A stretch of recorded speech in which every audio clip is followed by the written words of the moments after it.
I wish I wasn't afraid all the time, but I am. I know this world is screwed up, believe me, I know it better than most. Which is why I wanted to ask if there's anything I can do to help make it right. Please let me know. If you wish.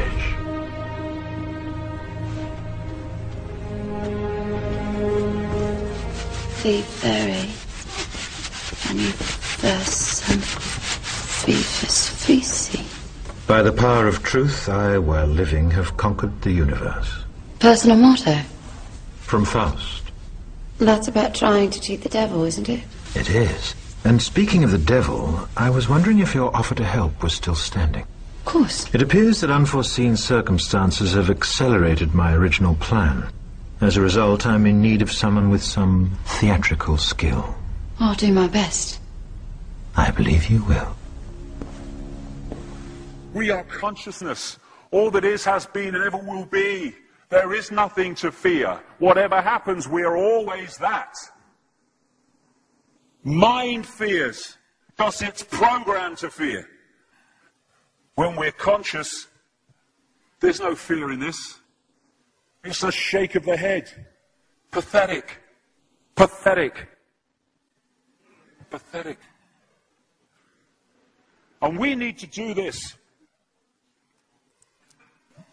Compliance. We need to challenge that.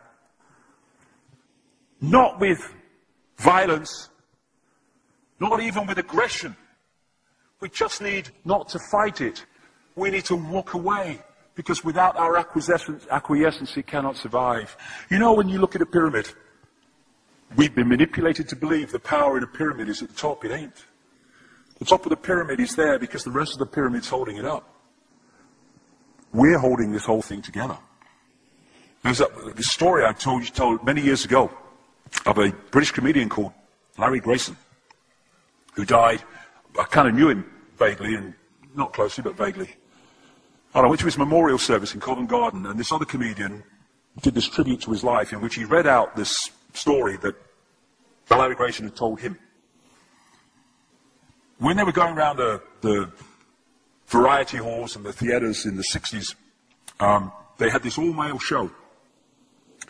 And Larry Grayson was the only woman in it because he was dressed up as a woman.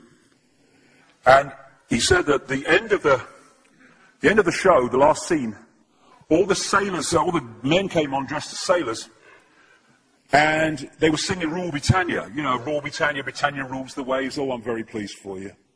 Okay? And as it built up, Larry Grayson would come on dressed as Britannia with the helmet and the shield, and he would be manhandled up the side of this pyramid to the top for the big finish. And he said one night, he said things seemed to be going rather well. He said, and then I noticed that a sailor in the bottom left-hand corner had got rather a cough. And this cough got worse and worse and worse to the point where the sailor couldn't stay in the pyramid anymore and stepped out of it. Larry Grayson, symbolic of this elite at the peak of the pyramid, ended up in the second row.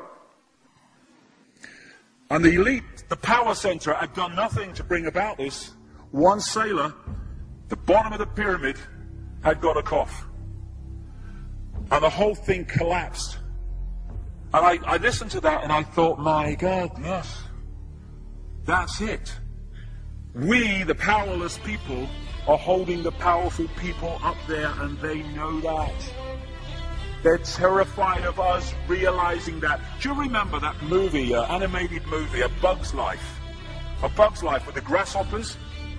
And what happened was, there was these ants, and ant island as they called it, and these grasshoppers used to come every year and take all the food, and the ants had to spend a whole year gathering the food together for the grasshoppers because they were terrified of the grasshoppers.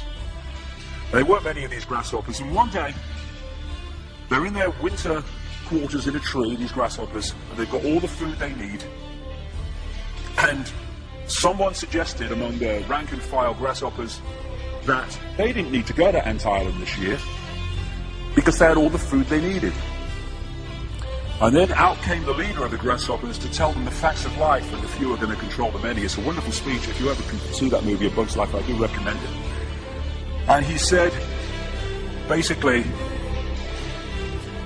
They outnumber us 100 to 1. And if ever they figure that out, there goes our way of life. So we have to keep the pressure on, basically. We have to keep them working, so they don't figure out where the real power is. And that's why this network of manipulation works so hard to keep us in these states. Like I said earlier, what are people leaving foreclosed homes for? Foreclosed by banks that have caused the unemployment that lead to them having to leave their homes. Stay there, refuse to leave, make it difficult for them. Expose them for what they are. We make it so easy, the non-compliance. No longer will we just do it because we're told to do it. Is it just? Is it right? Okay, I'll do it. Is it unjust? Is it not right? I ain't doing it. We start to make the decisions on what we will and will not do based on our values and not some imposition from the dark suits. These people are gonna give me, grant me, or grant me not my freedom. I'm all that is. You can't grant me freedom. No one can grant me freedom. I am freedom. It's what I am.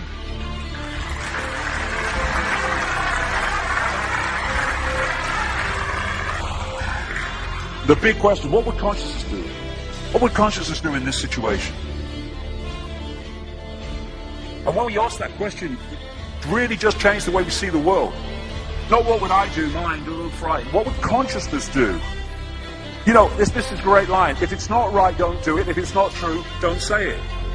And what would transform this world overnight is if we started doing what we knew to be right in the situations we face, instead of what we think is right for us in the moment. Not what are the consequences for me, or what's the best thing for me, how do I get the best deal out of this? What is right? What is just in this situation? If we started making decisions based on that, the world would transform overnight. These are very simple things. If we want a world of peace, then we need to be peaceful. We don't need to fight for it. We just need to be peaceful, and we'll bring that about. If we want a world of kindness, we need to be kind, and then it will naturally unfold. We don't fight for kindness. As Martin Luther King said, it's a wonderful saying, piece of oratory. Cowardice asks the question, is it safe? Expediency asks the question, is it politic? Vanity asks the question, is it popular? But consciousness asks the question, is it right? And there comes a time when one must take a position that is neither safe, nor politic, nor popular, but one must take it because it is right. And when enough of us do that, what is right will manifest by definition. And we're in this position now where this vibrational change, this energetic change is taking place, where we can start cracking these eggshells, where we can start becoming the full magnitude of who we are, where we can be consciousness in the now, using mind to experience this reality instead of being governed by it, turning the key to let consciousness in. We're being offered this opportunity now. No longer can we say we didn't realize who we are, we didn't know we could do that. I was kind of waking up one day, and I saw this earth imprisoned, and I saw this big lock and a key going in and being turned. I went on the internet just very shortly afterwards. I was looking for a picture, not this one, and that's what I saw. The picture I'd just seen in my half kind of sleep. And that's what we're being offered the chance to do now, to turn the master key for becoming conscious that will bring an end to this. It's being given to us, we just need to take it. And to take it, we need to say enough. Enough of being enslaved by these people, enough of being enslaved by our manipulated ignorance, enough of being enslaved by the fear of being who we are.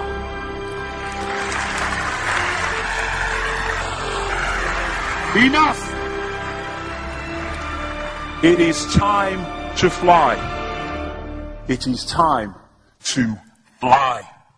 Thank you very much.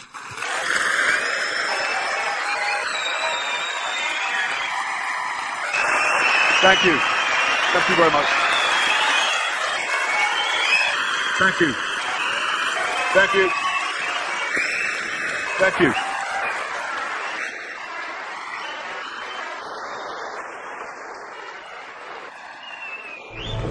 Enemy is approaching fast. Requesting orders. General, what should we do? There's no response from command. Or from party leader Creedy. Stand down! Stand down!